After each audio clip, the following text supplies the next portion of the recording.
Сайн байцгаана уу, цацаж байгаа өдрийн мэндийг хүргэе. Тэгээ манай сувг нь болохоор гэмт хэргийн талаар ярьдаг сувг байгаа. Хүү хэрэгүүдийг сэрэмжлүүлэг болгоо хүүднээс хүргэж байна. Тэгээд сонсогч та бүхэн сонссон хэргийнхээ талаар дор бүрнээ өөртөө дүгнэлтээ хийгээд явж байгаа ах гэж бодож байна. Тэгээ өнөөдрийн ярих хэрэг маань зүгээр нэг гэр бүлийн маргаан биш. Олон жилийн турш дарамталж зодож байсан хүчирхийлэл нь эцэстээ нэг хүний амьд хүрсэн хэрэг байгаа юм. Бүр цаашлаад хамтран амьдрагч эмэгтэйгийнхээ том охинд удаа дараа бэлгийн хүчирхийлэл үзүүлж айлган дарамталдаг байжээ. Талигаач эмэгтэй нь шүүгдэгчтэй 2007 оны хавар 5 сард танилцж гэртээ анх дагуулж ирсэн байдаг ба тэр үед талигаач нь 2 охинтой байсан бөгөөд 2007 онд том охин нь 14 настай байсан байна.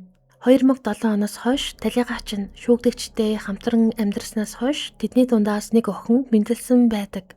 Шүүгдэгчийн хувийн мэдээллийг нууцлсан байсан. Дээрээ эхний үсгээр нь буюу Цгээд дуудаад явжээ. Тэгээ шүүгдэгч нь бараг талигаачийг өдөр болгон шахууд зодож, дарамталж, айлган сүрдүүлдэг байсан бөгөөд энэ тухай талигаачийн ажлын хамт олон мөн ойр дотны хүмүүс нь бараг бүгдээрээ мэддэг байжээ. Гэхдээ хэн ч яг юу болж байгааг бүрэн ойлгодоггүй байсан. Тэгвэл тухайн гэрт яг үнэндээ юу болдог байсан бэ? Талигаачийн хамгийн том охин болох одоо шүүгдэгч Цэгийн дагвар охины мэдүүлгээс сонсох юм бол энэ хэргийн талаар ерөнхийдөө бол бүхэлдээ ойлголттой болно гэсэн үг. Талигаачийн том охин дараах мэдүүлгийг мөрдөн шалгах ажиллагааны явцад өгсөн байдаг. Тэрээр хэлэхдээ би 2007 онд хөдөө орон нутагт амьдардаг байсан. Ээж О, өвөө эмээ болон төрсөн дүү Амина нарын хамт амьдардаг байсан. Тухайн үед би хөдөө орон нутагт аймагт сургуульд сурдаг байсан. Тэгээд манай өвөө 2007 оны хавар 5 дугаар сард нас бараад ажил явдал нь болж байх үед манай ээжийн найз гээд Цэ гэх ах ирж байсан. Тэрнээс хойш Цэ гэх хүн манай ээжтэй сууна гээд манад амьдрах болсон. Тэгээд манад амьдарч байгаад 2007 оны 7 дугаар сарын дундуур яг наадмын үеэр би гэртээ эмээтэйгээ хамт байж байтал гаднаас Цэ ах согтоо орж ирээд гэртээ хоол унд идэхээр нь би аяг тавгаа угаагаад гал тогооны шүүгэний хажууд арагшаа хараад зогсож байтал гинэт миний биед ёс бусаар хүрэхтэн би гайхаад эргээд тартал. Цэ ах миний ард зогсож байсан. Тэгэхэр нь би Цэ ахыг түлхээд айсандаа эмээгийн хажууд очиж суусан. Тэгээд би эмээгийн хажуунаас холдохгүй хоол зай хийж өгөөд сууж байтал ээж найзынхаасаа ирээд оройны хоол бэлдээд тухайн өдөр өнгөрсөн. Тэр өдөр болсон зүйлийн талаар би хиндэж хэлээгүй. Дараа нь 2007 оны 8 дугаар сарын сүүлчээр би эмээтэйгээ хамт мөн гэртээ байж байтал үдээс хойш 16-аас 17 цагийн үед Цэ ах гаднаас согтоо орж ирээд шангаар ус хутгаж уугаад над руу эвгүй хараад исэн. Тэгэд би гал дээр хоол хийж зуухны хажууд сууж байтал Цэ ах миний араар өнгөрөхдөө миний өмсөж байсан футболкийг дээшлүүлээд бас л миний биед ёс бусаар хүрээд байхаар нь би босоод эмээгийн хажууд сууж байгаад удалгүй 0-ын цаас аваад гэрээс гараад 0 руу явтал Цэ ах араас гарч ирээд намайг 0 руу орох гэж байтал миний гараас татаад намайг 0-ын арлуу чирж оруулаад хашаа руу шахаж байгаад миний өмдийг тайлах гэхээр нь би эсэргүүцээд 2 гараараа өмдөө зураад байж байтал миний дээгүүр өмссөн футболкийг татаж байгаад тайлсан. Дээгүүрээ нүцгэн болчхоор нь 2 гараараа Цэжи хаатал миний өмдийг тайлах гэж оролдохоор нь би өмдөө тайлуулахгүйгээд өмдөө зуртал миний биед хүчээр хүрээд дайраад байсан. Тухайн үед би болооч гэж орилоод уйлаад хашгирсан. Тэгсэн чинь над руу улам ойртоод биед хүчээр хурж өөрийнхөө биеийг наагаад исэн. Тэгтэл хашааны хаалга гинэт дуурсан чинь Цэ ах зүв зүгээр шээж байгаа юм шиг дүр үзүүлээд миний хөгшин ирээ юу гэд гэрийн тийшээ явсан. Тэгэхээр нь би уйлаад өмдөө дээшлүүлээд футболкоо өмсөөд байж байтал ээж ирээд миний охин яасан бэ гэж асуухаар нь би ямар нэгэн хариулт өгөлгүйгээр уйлаад л байсан. Тэгсэн чинь манай ээж намайг маргааш ажилдаа юу? Ямар нэгэн ажилдаа бол ээж нь хүргэж өгье гэж хэлээд бид хоёр гэр рүүгээ орсон. Гэртээ ороод ямар нэгэн онц зүйл бололгүйгээр унтаж амраад маргааш өглөө нь ээж намайг сургууль руу хүргэж өгсөн. Тэгээд намар манай ээж ангийн багштай уулзаж байгаад манай дүү бид хоёрыг сургуулийн дотор байранд оруулсан. Тэгээд 2007 оны намар намайг дотор байранд амьдардаг байх үед би гэрээрээ ганц нэг очиход Цэ манай ээжийг доошоо цус алдтал нь зодож байсан. 2008 оны 3 дугаар сарын 9-ний өдөр амралтын өдөр байсан болохоор дүү бид хоёр гэртээ очисон чинь манай ээж орон дээр буруу хараад хэвдсэн байдалтай Цэ ах ээж чинь унтаж байгаа гэж хэлсэн. Тэгэхээр нь би угаах хувцснуудаа бэлдэж байсан чинь Орны хөндийгөөс ээжийн өмсдөг хувцас нь цус болсон байдалтай олдохоор нь би энэ яагаад цус болчихсон юм бэ гэж асуусан чинь цээ ах ойрд ээжийн чинь хамарнаас цус гараад болохгүй байгаа гэж хэлэхээр нь би нэг тоохгүй хувцас агаагаад байж байтал үдээс хойш ээж сэрээд босч ирэхээр нь би хартал манай ээжийн биеийн битүү хүүх нийц болсон байсан. Тэр асуудлаас болж цээ ах цагдаад шалгагдаж эхлээд 2008 оны 100 ял аваад шоронд орсон. Тэгээд дүү бит хоёр байрнаасаа гараад гэртээ очиж ээжтэйгээ гуруулаа амьдарч эхлээд байж байтал 2010 онд цээ шоронгоос суллагдаад манад ирж дахин бид нартай амьдрах болсон. Тэгээд амьдарч байх хугацаанд намайг хоол цай аялж өгөхөөр миний гарнаас барьж илэх хаяар дэрж зогсоод миний гуйг илэх барих асуудал байнга гардаг байсан. Хамт амьдарч байх хугацаанд надад үнэхээр хэцүү байсан. Тэгээд байж байтал 2011 оны 5 дугаар сард би хичээлээ тараад гэртээ иртэл цээ ах ганцаараа арх уусан байдалтай сохтуу байсан. Тэгэхэр нь би айгаад хурдан гарах санаатай хуурай идэх юм идээд байж байтал цээ ах босч ирээд миний хажууд суугаад миний хөлийг илээд эхлэхээр нь айгаад гэрээс гарах гэтэл миний гарнаас татаж унгаагаад миний дээр гарч суугаад цамд тайлах гэж оролдохоор нь би болооч гээд уйлаад орилсон чинь тоохгүй өмд тайлж чадахгүй миний дээгүүр хувцсыг бүгдийг нь тайлаад намайг цээж нүцгэн болгоод миний өмдийг тайлах гээд товчийг нь тайлахаар нь би өмдөө зураа тайлуулахгүй ноцолдсон чинь миний биед хурч хүчээр үнсэж эхэлсэн. Тэгээд байж байтал гаднаас манай найз зулаа орж ирсэн чинь цээ ах баруун орлоо өсөрч гараад нүрээ дараад дээшээ хараад хөвтөд өгсөн. Тэгэхэр нь би хувцас аваад найзтайгаа гэрээс гараад хувцас өмсөөд сургууль руугаа явсан. Тэгээд би сургууль дээр давтлагатай байсан. Тэрэндээ очилгүйгээр найзтайгаа саатан сууж байгаад орой ээжийг харих үед нь гэртээ ирсэн.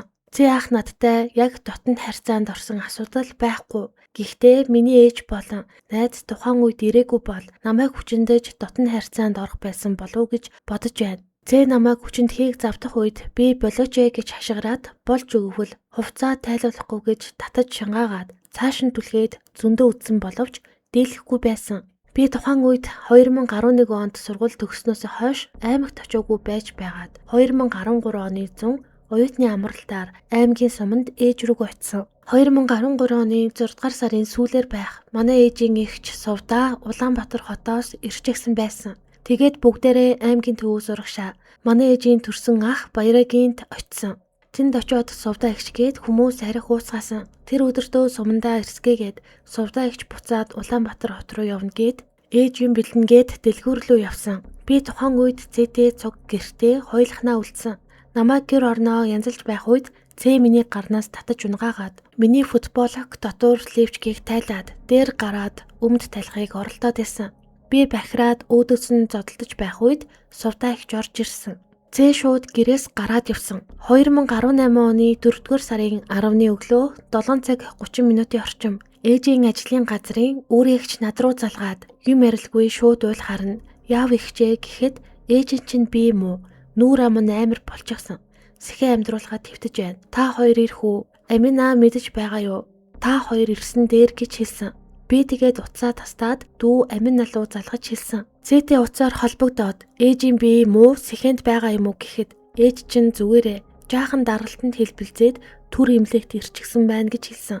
Тэгэхэр нь би одоо гарлаа гэхэд ирээд яах вэ? Ажил төрлөө алдахын нэмэр ээж чинь ерөөсөө зүгээр байна гэхээр нь уцаа таслаад 10 минутын дараа хүүгээ аваад шууд аймаг руу гарч 14 цаг 30 минутанд аймагт ирсэн. Гарахтаа цээг тосож аваарай гэж хэлсэн бөгөөд намайг ирэхэд цээ тосож уулзаад ээж чинь ямаанд мөргүүлсэн сэхэнд байгаа. Хараад чочордов. Хажууд нь уйлж майлаад байв гэж хэлсэн. Сүхбаатар аймгаас цагийн өмнө ярихад зөв зүгээр байгаа. Даралтанд хэлбэлзээд байгаа. Ирээд яах вэ? Ажлаа алдахын нэмэр гэж хэлж байсан хүн ийм юм хэлэхээр нь би шууд зодчихсан юм байна гэж бодсон. Ээж рүүгээ ороход ээж маанд хүн харахын эцэсгүй болчихсон байсан. Ээжигээ ийм байдалтай болсон байгааг хараад зүрх маань зүсэгдэх шиг болсон. Ээжигээ арай ч юм болсон гэж бодоогүй байсан. Толгойнх нь нэг тал өндөр овоочсон. Овоосон хэсэг тангаасан нүхтэй. Нүх нь тавалсан. Тэрэн дээр нь дарахад дотор нь шингэн зүйл бамбалцаад хагарах гэж байгаа юм шиг зөөлөн байсан. Мөн хүзүүний урд талын хэсэг нь хөхөрчихсэн байсан. Багалзуурсан байх гэж би бодож байна. Гидсний хэвлийн хэсгээр чирсэн бололтой гэмтлүүд үүссэн байсан. 2018 оны 4-р сарын 11-ний өглөө цээтэй эмнэлгийн хүлээ авахын үүдэнд таарад Ганц ямаа мөргөхөд хүн ийм болох уу? Хичнээн тооны ямаа мөргөөд ийм болгочих воо. Та зодсон юм шүү гэхэд та нар намайг зодсон гэж бодоод байна уу гэд тавлсан байдалтай жуумалзаад шүдээ зуугаад байсан. 2018 оны 4-р сарын 11-ний өдөр Цэ ээжийг сахиж хонсон. Ээжийн хажуунаас Цэ ерөөсөө холдохгүй, намайг ойртуулахгүй байсан тул би ээжтэйгээ ярьж чадаагүй. Тэгээд Цэтэй зөрж байгаад ээжигээ сахиж хонсон. 4-р сарын 12-ны өглөө ээжийн биеийг бүлээн усанд алчуур дүүрж арчсан. Тэгээд ээжид чихэртэй хар цай гуурсаар өгөөд ээжээ сайхан амарсан мэдтэй. Өнөөдөр их гоё өглөө байна. Миний ээж шин би сайжирч байгаа шүү гэд охин нь юм асууя гэсэн. Тэгэхэд ээжийн нүд сүмээсэн, хагас аниатайсан. Ээжийн орны толгойн хэсгийг жаахан өндөрсгөж өгсөн. Тэгээд охиндоо одоо л үннийг хэлэхгүй болохгүй шүү. Ямаанд мөргүүлсэн юм уу? Цэд зодуулсан юм уу гэж асуухад ээж гараа удаан өргөөд духны овоосон хэсэг рүүгээ хуруугаараа заагаад үгээ зөөж удаанаар Цэ гэж нэрийг нь 2 удаа хэлээд зодсон гэж хэлсэн. Эмч орж ирээд ээжийг яаж байна? Хаана өвдөж байна гэхэд толгой өвдөж байна, нүд өвдөж байна гэд бүдэг бадаг амьсгаадаж хэлж байсан. Бид нар толгойных нь овоосон хэсэгт хүйтэнжин тавьж яасан. Миний ээж 2018 оны 4-р сарын 14-өөс 15-нд шилжих шүүн зүрхэн зогсох гээд пүүсэн нунаад ам тавих гээд бид сандралтаад яахааш мэдэхгүй байхад ээжийн сахиурын орон дээр Цэ юу ч болсон шинжгүй унтаад байсан. Би энэ хүнийг хараад үнэхээр ой готож байсан. Миний ээж энэ хүний гарын шүүсийг олон жил төвчж нуун дарж амьдэрсэн. Эцэст нь энэ хүний гарт амиа алдлаа. Манай баг дүү уянгаа маань ээжээ гимлэгт байх хугацаанд амина бит хоёрт мөөгийг химэгтэй манад ирж нэлээд хэд хонсон. Тэгээд тэдний гэрлөө Сүхбаатар аймаг руу ямаа самдах гээд явсан. Тэнд очиод аав ээжийг зодсон. Хороомон гутлаараа толгой руу дэвсэж өшгөлсөн. Гэдэс рүү мөн өшгөлсөн. Ээж агаад гэрээс гарч цухтахаар араас нь гэрт байсан бонцыг аваад гарсан. Мөн ээж гадаа яайлда болоочтэй ам авраараа туслаарай гэж ойрлоход тэр хавьд байсан хүмүүс гараад Цэ ахыг ээжээс холдуулсан. Ээжийн толгой нүүр хувцсны урд хэсэг гуйн нийл цусанд будагдсан байсан. Ээж гэрт орж ирээд орон дээр хөвтөөд чи намайг ийм айхтар зодоод байхдаа яадаг юм бэ гэд уйлсан гэсэн. Тэгэхэд Цэ хогч нь маргааш чамайг босож ирэхээ чинь харна гэд цохиж зодох гээд дайраад байхаар нь гэрт байсан хүмүүс болиулсан. Тэр айлд байсан настай хүн ээжийг толгой нүрээ угаахт нь туслалцаж угааж өгсөн гэсэн. Маргааш нь ээж би муу байна гэд орноосоо ерөөсөө босоогүй. Нөгөө төр босоод цай угаад толгой өвдөд байна. 2 гар нийл хүндөр байна гэж байсан гэж дүү маань бидэнд хэлсэн. Би маш их гомдолтой байна. Би өөрийн баг дүү уянгааг өөр дээрээ авч өсгөх болно. Мөн манай дүү Амина одоо оюутан. Талигаач ээж Цэ нар банк болон бусад газруудад их өртөө юм байна лээ. Энэ бүх ачаалал над дээр ирж байна. Цэ машин барьцаанд тавьсан байсныг би 2 сая төгрөг болон торгуулийн 500 мянган төгрөгийг төлөөд авсан. Манай гэр газар хашаа бүх хөрөнгийг маань Цэ зээлийн барьцаанд тавьчихсан байсан. Цагдаагаас гарч ирэхээрээ Цэ ээжийг дахин цагдаад хэлэхгүй болтол чин зодно гэд зоддог байсан. Сүүлдээ цагдаад хэлэх юм бол ээж бид нар алуулах юм байна гэж бодоод цагдаад хэлэхээ болсон. Цэтэй суугаас өмнө манай ээж 8 хийж хинээс ч дутахгүй сайхан амьдарч байсан. Харин Цэтэй сууснаас хойш бидний амьдрал шал өөр болсон. Цэ манай ээжийн эмэг бүүж зэрэг эд зүйлсийг бүгдийг нь зарж дууссан. Цэ намайг сургуульд байхад ээжээс гадуур 2 чимэгтэй хүнтэй явуулдаж байгаад баригдсан. Цэ өөрөө ийм завхаа явдалтай учраас ээжийг байнга хартаж зоддог байсан байх гэж бодож байна. Одоо би 2 дүүтэйгээ юу ч үгүй хоосон үлдсэн. Хашаа гэр газар гээд бүгднийг барьцаанд тавьсан байна. Бүх зээлүүдийг Цэгээр төлүүлж оршуулганд гаргасан зардал болон машиныг ломбарднаас авсан гээд бүх зардлыг Цэ гэдэг хүнээс нэхэмжилмээр байна хэмээх дараах хүнд мэдүүлгийг өгсөн. Далайгаачийн том охины мэдүүлгийг сувдаа эгч болон түүний найз нь бүгд үнэн тэм зүйл болсон гэдэг талаар гэрчилсэн байдаг. Мөн охиныг нь дараад хүчндэх гэж байсныг нь харсан сувдаа эгч нь талайгаачид танаа охиныг оролдоод байна гэж хэлж байсан байна. Ер нь охиныг нь оролдоод байгааг талайгаач мэдэж байсан бөгөөд өөрийнхөө 2 охиныг сургуулийн дотор байранд аюулгүй байна гэж бодоод өгөж байсан байжээ.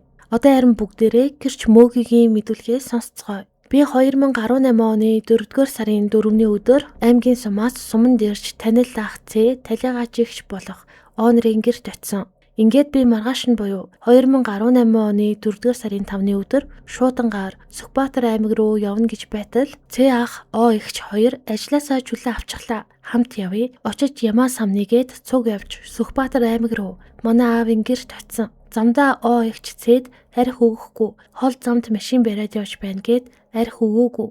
Ингээд манай аавынд очиод би авч явсан нэг шил архиа аавдаа өгсөн. Манай аав тэр архийг задалж Цэ О би манай аав ээж бид нар хувааж басан.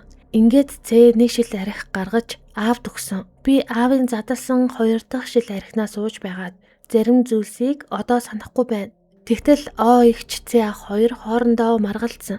Юунаас болж маргасан гэдгийг нь сайн мэдэхгүй байна. Тэгээд О эгч би засахаар гарахад Цэ ах араас нь гарсан. Тэгээд тун утахгүй О эгч гэрийн баруун талд яая гэд муухай бахир хаарна. Манай дүү гарч очоод О эгчийг гэр дагуулж орж ирэхэд хамарнаас нь цус гарсан байхыг би харсан. Орж ирээд хувинд нүрээ угаасан. Тэгэхэд духных нь баруун талд үс духны уулзур хэсэгт дугуй хэлбэртэй бөөрөнхий дүрс үсээд хавдаад овоожчихсан байсан. Харин маргааш өглөө нь О эгч аавын гэрт байхдаа Цэ намайг зодоод ийм болгочихсон гэж хэлж байсан хэмээн мэдүүлжээ. Харин яг тухайн үед байсан бусад гэрчүүд дараах зүйлсийг ярьсан байдаг. Гэрчүүд хэлэхдээ шүн хүмүүс орилолдоо дайхаар нь гараад хартал ямаа самнах гээд ирсэн байсан хүмүүсийн эрэхтэй эмхтэйгээ хүн харахын эцэсгүй болтол зодчихсон байсан. Толгойноос нь цус гараад өсөнд нь наалдаад хатаад амар болчихсон байсан. Маргааш өглөө нь болоход зодуулсан эмхтэй хөдөлж чадахгүй маш хүнд муу байсан. Бушуу буцаж бие үзүүлэхгүй бол болохгүй байна. Нэг л левгүй байна гэж ярьж байсан хэмээн бусад гэрчүүд ижил мэдүүлгийг өгсөн байдаг. Талигаа чимэгтэй би базаахгүй байсан ба 2018 оны 4-р сарын 5-ны өдөр ямаа самнах гээд тухайн айлд ирсэн боловч задуулаад буцаад гэртээ харьсан. Гэртээ хараад биеийн дээрдгүү илүү улам дордож байсан. Талигаач болон Цэ түүний охин 3 амьдарч байсан хашаа байшин нь айлын хашаа бөгөөд тухайн айлын хашаанд гэр бариад төр зөөр амьдарч байжээ. Хашааны эзэн айлын эгчийг гэртээ байхад нь шүүгдэж Цэ явж ороод манай эхнэрийн даралтыг үзээд өгөөч. Даралт нь бууч шиг боллоо гэж хэлснээр тухайн гэрч эмэгтэй даралтыг нь үзээд хэрэг бишдэж байгааг анзаараад шууд түргэн дуудаж аймгийн нэгдсэн эмнэлэгт хүргүүлжээ. Эмнэлэгт хэвтсэний дараа шүүгдэгч Цэ талигаач эмэгтэй ойр дотны хүмүүс болон таньж мэдэх бүх хүмүүст ямаа самнах гэж айлд очиод ямаандаа мөргүүлээд ийм болчихсон юмаа гэж хэлсэн байдаг ба бас болоогүй ямаа самнахтаа авч явсан төрсөн охин уянгааг дарамталж ээжигээ хүмүүст ямаанд л мөргүүлсэн гэж хэлээрээ үгүй бол би чамайг алаад хайчихна шүү.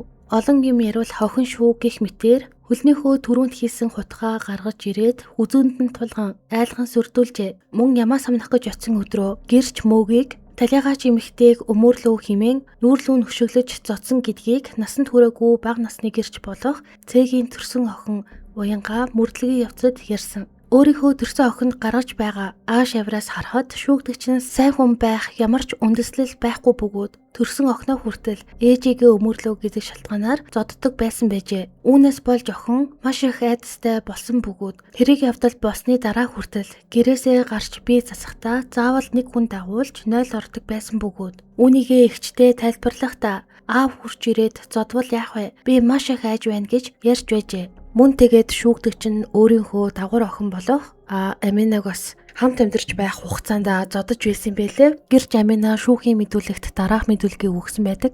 Тэрээр мэдүүлэхдээ би Цэгийг ааваа гэж бодож байгаагүй. Манай ээжийг байнга зодож дарамталж гэр бүлийн хүчирхийлэл үйлддэг байсан. Цэ манай талигаач ээж болон манай дүү уянгааг маш их зодож дарамталж айлгадаг байсан юм шиг байгаа юм. Миний санаж байгаагаар 2016 оны хавар би 12 дугаар ангиа төгсөх жил Цэ арх уучихсан, сохтой орж ирсэн. Ээж минь ганцаараа ажил хийдэг. Их ч оюутан. Игчийн оюутны төлбөр гээд ээж маань цалин хаанаач хүрдэггүй байсан. Би найзынхаа пүүзийг өмссөн байхад аав хүний юм өмслөөгээд намайг зодож байсан. Цэн тухайн үед манай дүү уянгааг алгадаж хөл гарлуун цохиж зодсон. Мөн 2017 оны 12 дугаар сарын 31-нд намайг гэртээ ирэхэд Цэ сохтов ээж гэртээ байгаагүй. Манай эгч аймгаас ирчихсэн байсан. Тухайн үед манай дүү уянгааг алгадаж хөл гарлуун цохиж зодсон.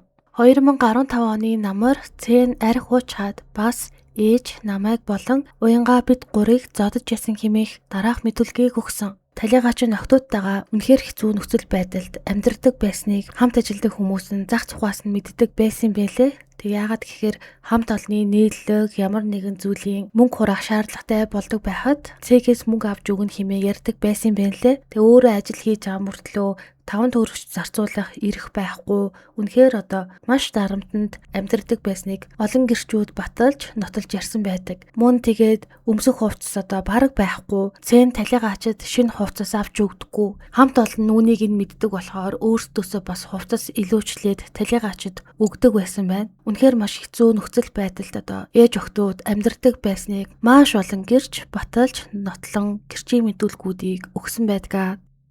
Ингэж л энэ аимшигтай хэрэг илэрсэн бөгөөд харамсалтай нь талигач 2018 оны 4 сарын 14-өөс 15-нд шилжих шөнөө нас барсан. Талигаачийн цогцос задлан хийсэн байдаг ба эхний дүнэл дээр талигаачийн биед олон газар чарах, цус хурал, зуларалт зэрэг гэмтэл илэрсэн. Жишээ нь дуух нүд хацар, шуу, ууглаг, шагаа гэх мэт шүүх эмнэлгийн эхний дүнэл дээр эдгээр гэмтлүүдийг мохоо зүйлийн олон удаагийн үйлчлэлээс үүссэн хөнгөн гэмтэл гэж үзсэн. Гэхдээ дүнэлтийн гол зүйл нь эдгээр гэмтэл нь талигаачийг нас барахад шууд нөлөөлөөгүй хэмээн үзсэн байна. Харин нас барах шалтгаан нь элэгний архаг өвчин, хатуурал, Б вирусын өрөвсөл, элэгний дутагдал байсан хэмээн үзсэн.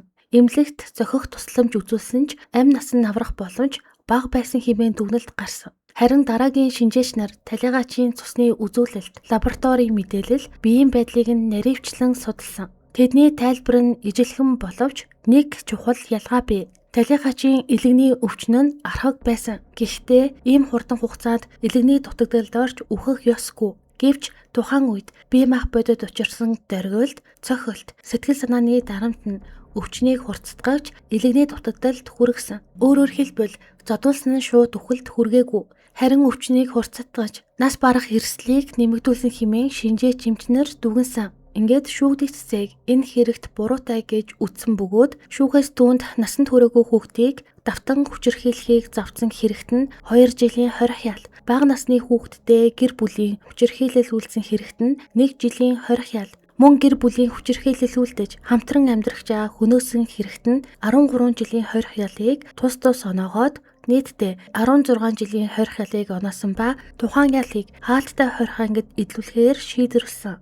Харин талигаачийн том охины шүүгдэгчээс нэхэмжилсэн оршуулгын зардал болон бусад зардлын 14 сая 500 мянган төгрөгнөөс 5 сая 496 мянга 650 төгрөг нь бодит баримт байсан гэж үзээд шүүгдэгчээс гаргуулахаар шийдвэрлэсэн. Харин бусад мөнгийг нь хэрэгсэхгүй өнгөрөөсөн байна. За тэгээд өнөөдрийн дугаар энд хүрээд дуусаж байна. Маш харамсалтай эрхийн талаар өнөөдөр та бүхэндээ хүргэлээ. Хэрвээ танд гар хүрдэг бол өөрийгөө эрүүл бүтэн байгаа дээрээ салгарай л гэж захимаар байна. Тэгээд тэсэж твчих бол зүү гаргалгаа гарц бол биш шүү. Тэгээд өөртөө хайртайгаарай. Үр хүүхдээ боддоор хамгаалаарай. Заавал гар хүрдэг хүнтэй тэгж олон жилд тэсэж твчээд амьдраад авах шаардлага байхгүй шүү. Дараагийн дугаараар уулзалтлаа. Түр баяртай.